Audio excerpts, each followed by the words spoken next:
2026, question number 2. So question 1 was very, very straightforward. Question number 2, not hugely tricky, but definitely a little bit more involved than question 1 was. Also a really, really interesting question and with some really, really fun parts as well. So hope you all enjoyed this as much as I enjoyed it. Draw the resonance structure of the isocyanide.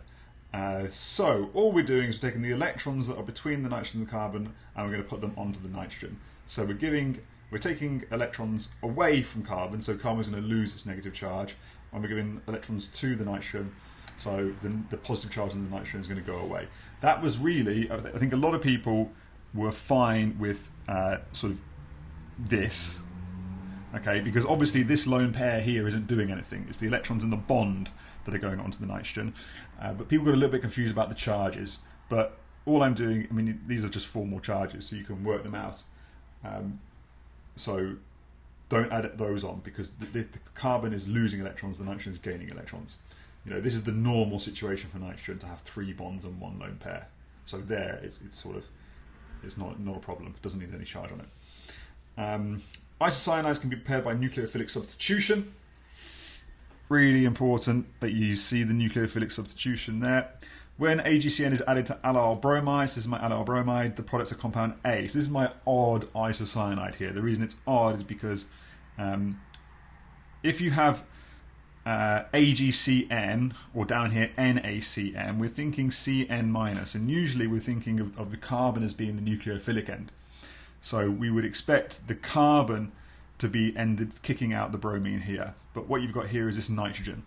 Now the first question says draw the structure of compound B. Lots of students that I teach went in and just drew A again. Now I guess that's a reasonable thing to think, you know, what's the difference between AgCN and NaCN? They're both giving me a Cn minus, so why wouldn't I get the same thing? But if that was the case, then there wouldn't be any difference between A and B, so you wouldn't have to separate the scheme like this. So really all you're going to do is you're just going to get the opposite, where it's the carbon that comes in to that carbon there and boots out your bromine. So it's just going to be that. Okay, so not the isocyanide, but the nitrile instead.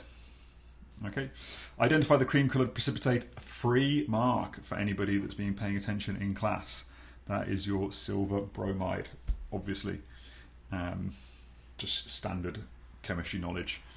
The threshold concentration at which an isocyanide can be detected by smell is 8 times 10 to the minus 8 moles per decimeter cubed.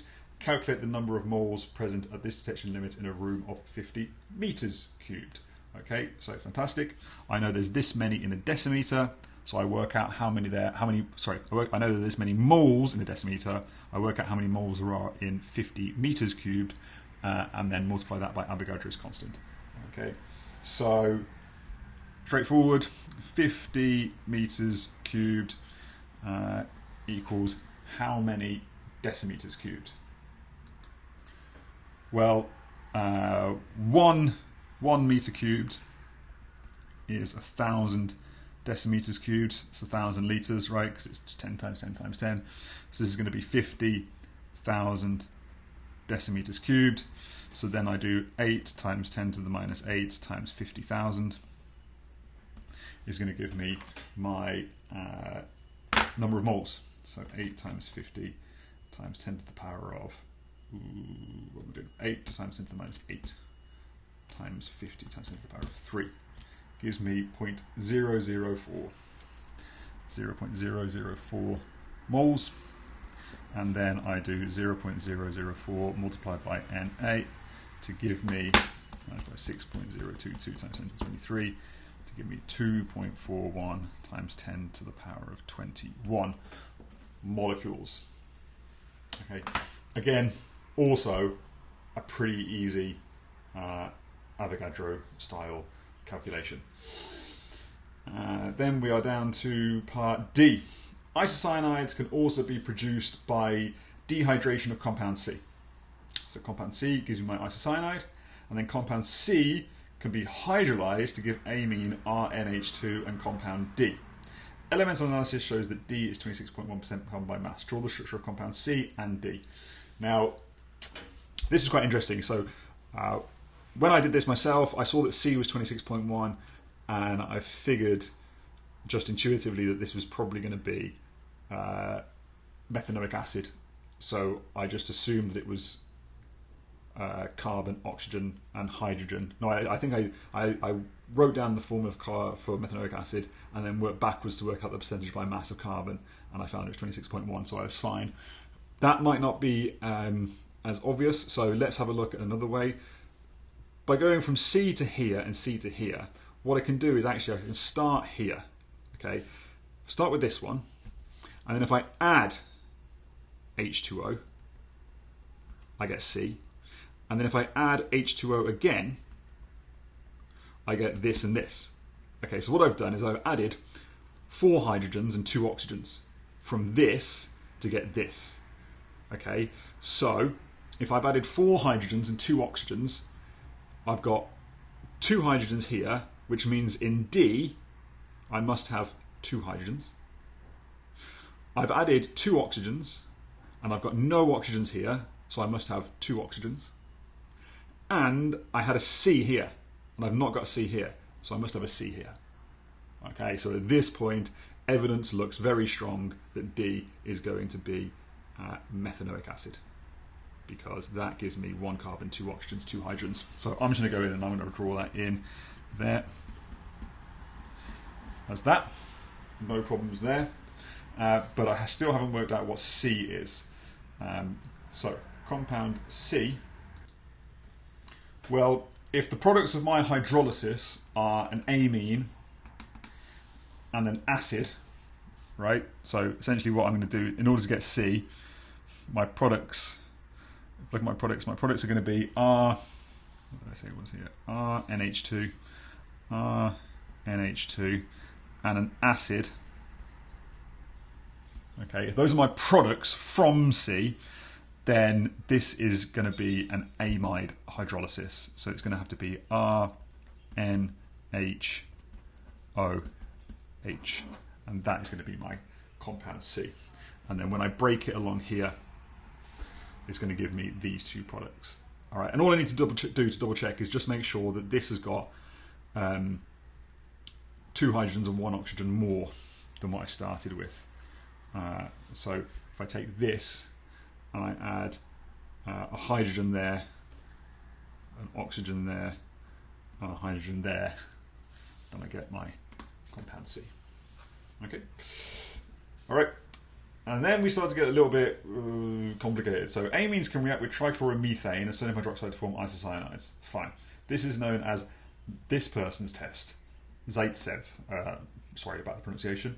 A positive result is indicated by the smell of isocyanide. Only some amines give a positive result. Amides do not. Okay, so amines give a positive result. Amides do not. An amine with formula C3H5NH2 gives a positive result. This is a primary amine. Okay, and forms isocyanide A from above. Up here.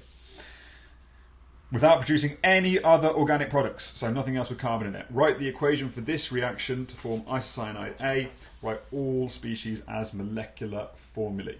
Okay, so we are having our primary amine, C3H5NH2, reacts with trichloromethane, CHCl3, and sodium hydroxide, NaOH, to give me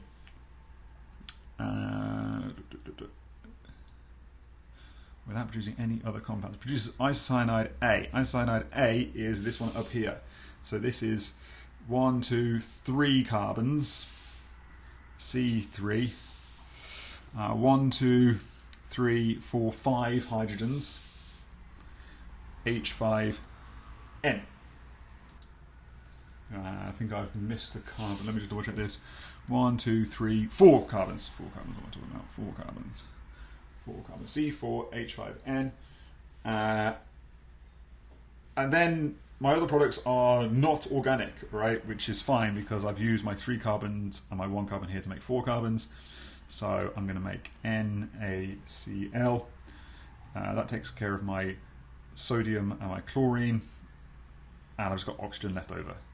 So we can assume that's going to be water. And then it's just a case of balancing it. So if I've got CHCl3, I'm going to have to have 3 of those to get my 3 chlorines, 3 sodiums, 3 sodium hydroxides, and then if I've got 3 oxygens, I'm going to have 3 waters as well. And then you can just double check that yourself. Okay, so then we have, in the answer booklet, circle which of the above compounds will give a positive Zaitsev's test result. So this bit is a little bit tricky, okay, because, well, we can immediately get rid of this one, right? Because it says in the question,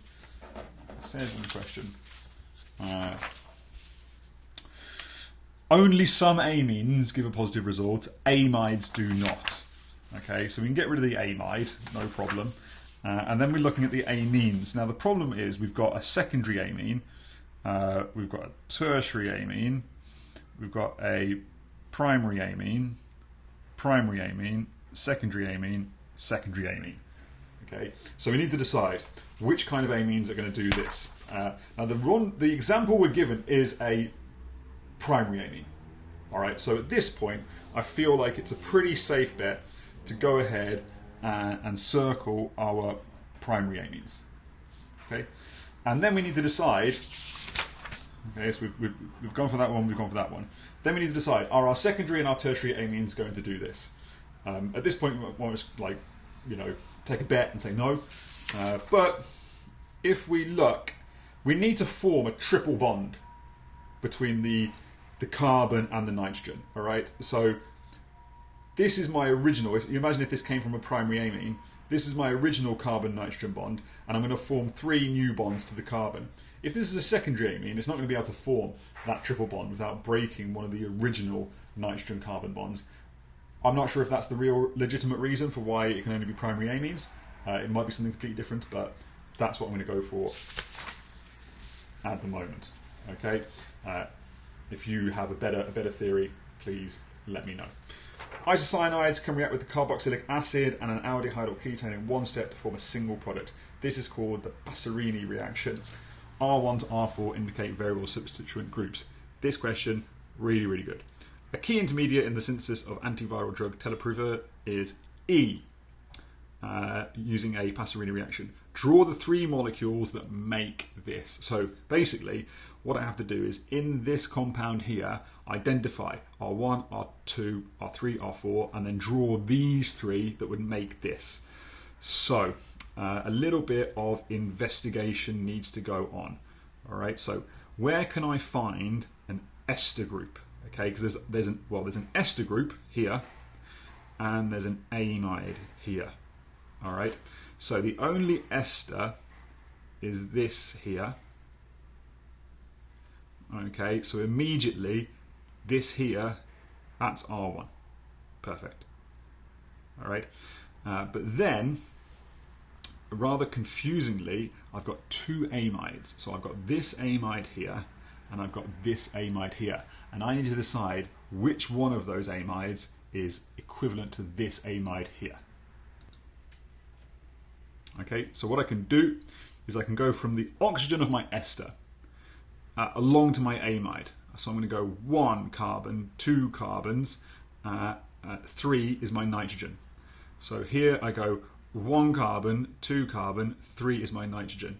Whereas here I go 1 carbon, 2 carbon, 3 is my nitrogen. Oh, that hasn't worked. Oh dear.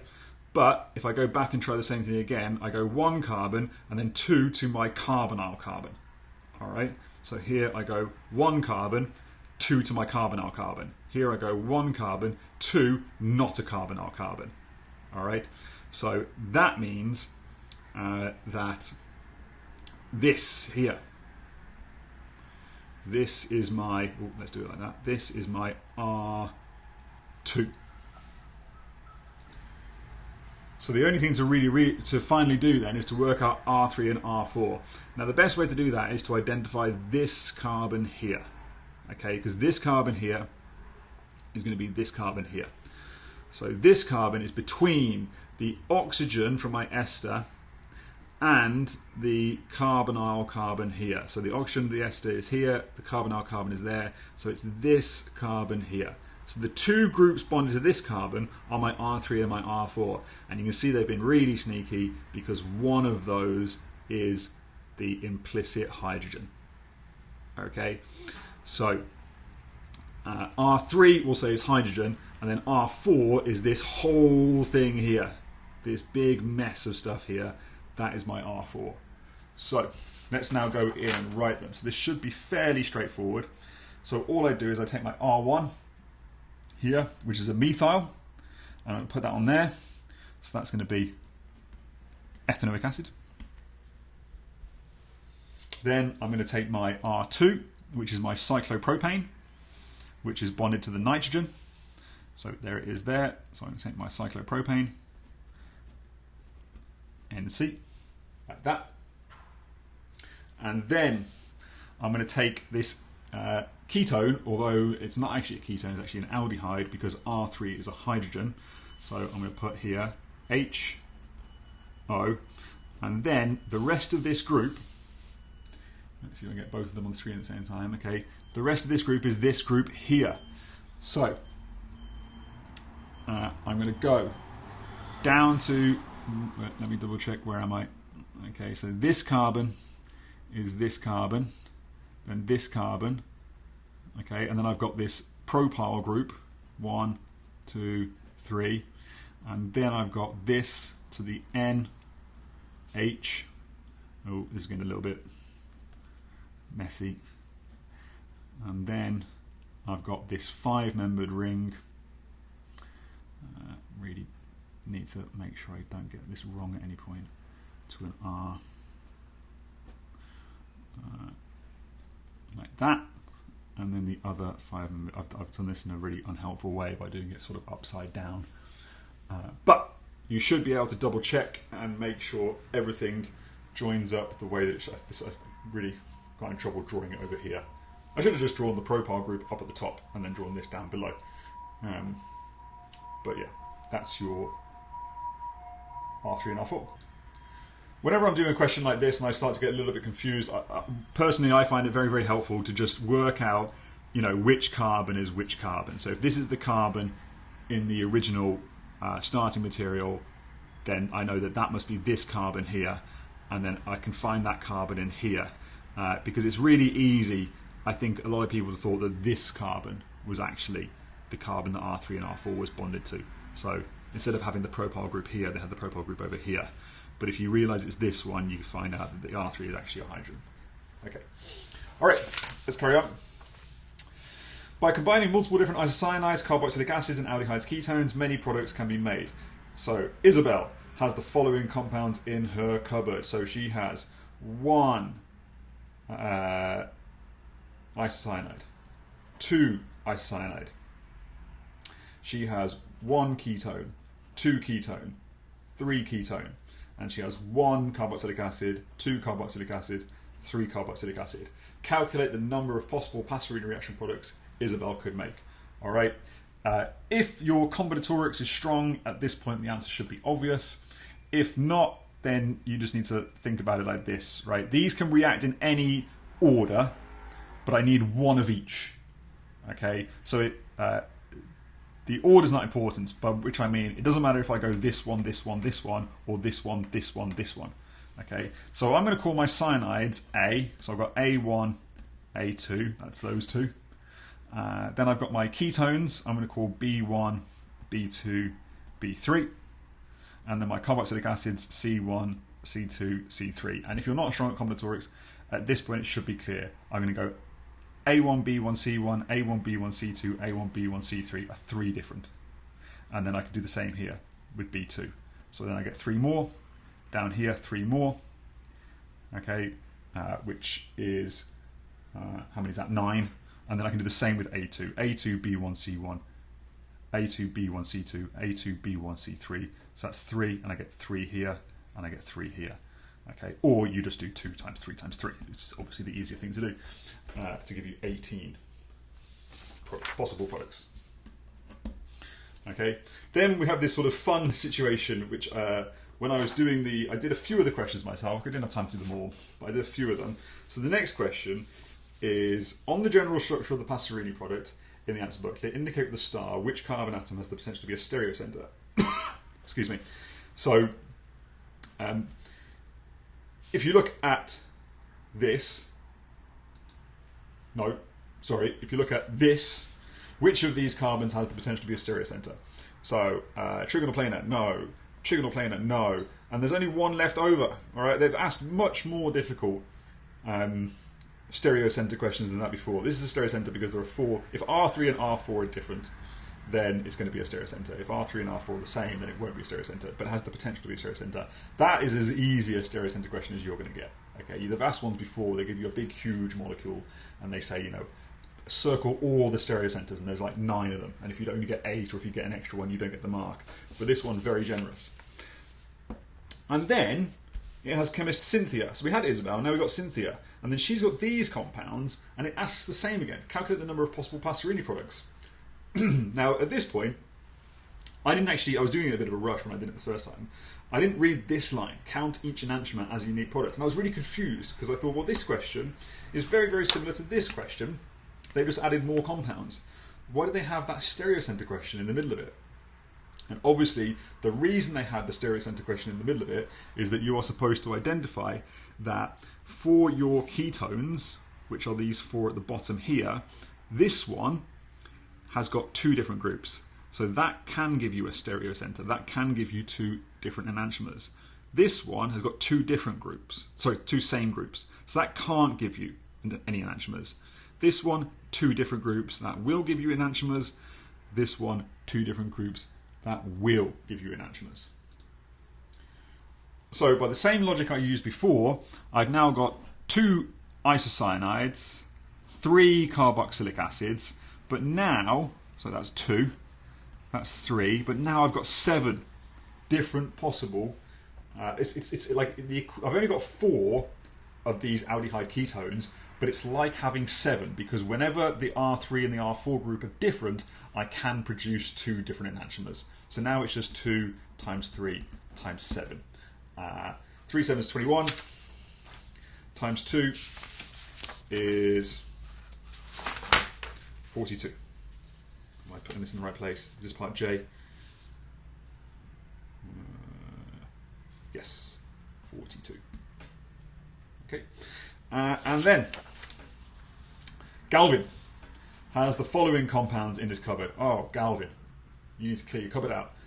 Calculate the number of possible reaction products Galvin could make. Assume that each product results from the combination of only 3 of the molecules above. 1 isocyanide, 1 carboxylic acid, and 1 ketone. Obviously, because there's all kinds of crazy stuff that could be happening now, right? So, because I've got 2 isocyanides, in theory, that could be reacting with, at both ends here. But we're going to assume they made it simple. Each Passerini product is a combination of just 1 isocyanide, 1 ketone, and 1 acid. However, this here has got 2 isocyanate groups, so that's going to count as 2 because they are not equivalent. This has got 2 isocyanide groups, but they are equivalent. They're the same at each end, so that's just a 1 isocyanide equivalent. That isocyanide, and that isocyanide are all the same because they're all just coming off this carbon, whereas this isocyanide is different. So even though there are 4 groups here, that counts as 2 isocyanides. So that gives me altogether 5 isocyanides. Okay. Then how many ketones do I have? Well, I've got this ketone and this ketone, and they've been extra kind because neither of these ketones has the potential to form a stereocenter. So that's 1 and that's 1. It's not like this one up here where I can get enantiomers because R3 and R4 are different. It's just these 2.